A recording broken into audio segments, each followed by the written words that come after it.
Muling iwinagayway ang watawat ng Pilipinas sa Aguinaldo Shrine sa Kawit, Cavite ngayong araw ng Kalayaan.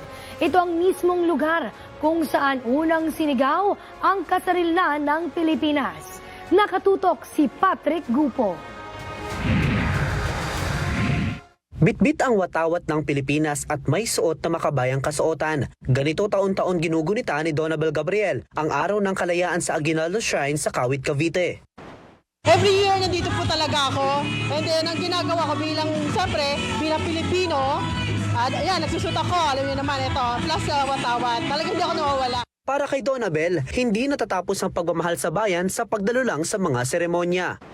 Bukod to dito kasi ang ginagawa ko, isa pupunta ako sa mga National Museum, o kaya yan, bumapasyal ako sa bahay ni, siyempre, ni Mayor Aguinaldo, dito sa bahay nila. So, isa yung para sa akin, masaya na ako. Kasama siya sa mga dumalo sa Aguinaldo Shrine para sa ika-128 anibersaryo ng kalayaan ng Pilipinas.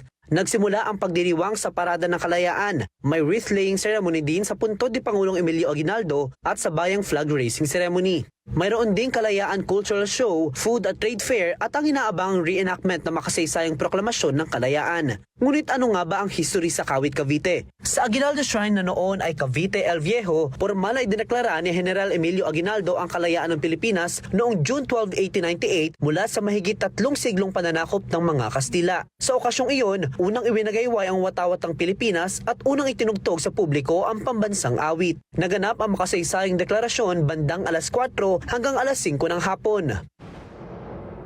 Ngayong araw, pinangunahan ang pagdiriwang ni Cavite Governor Francisco Abeng Remulla, Kawit Mayor Army Aguinaldo at officials ng local government ng Cavite.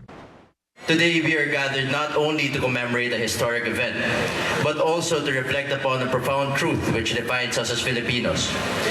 That freedom is the most precious inheritance a nation can receive and the greatest responsibility its people should uphold. Ayon kay Governor Remulla, ang kalayaan ay hindi lang pamanang tinanggap kundi pananagutang dapat ingatan ng bawat henerasyon.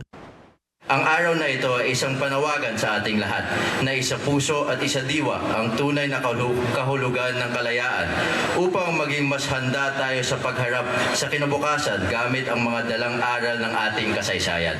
Mahigpit din ang seguridad sa paligid ng Aguinaldo Shrine kung saan nakakalat ang mga pulis, rescue teams at mga medical personnel na nakaantabay sa buong pagdiriwang. May we remember that independence we now enjoy was earned through literal blood and sweat of our forefathers.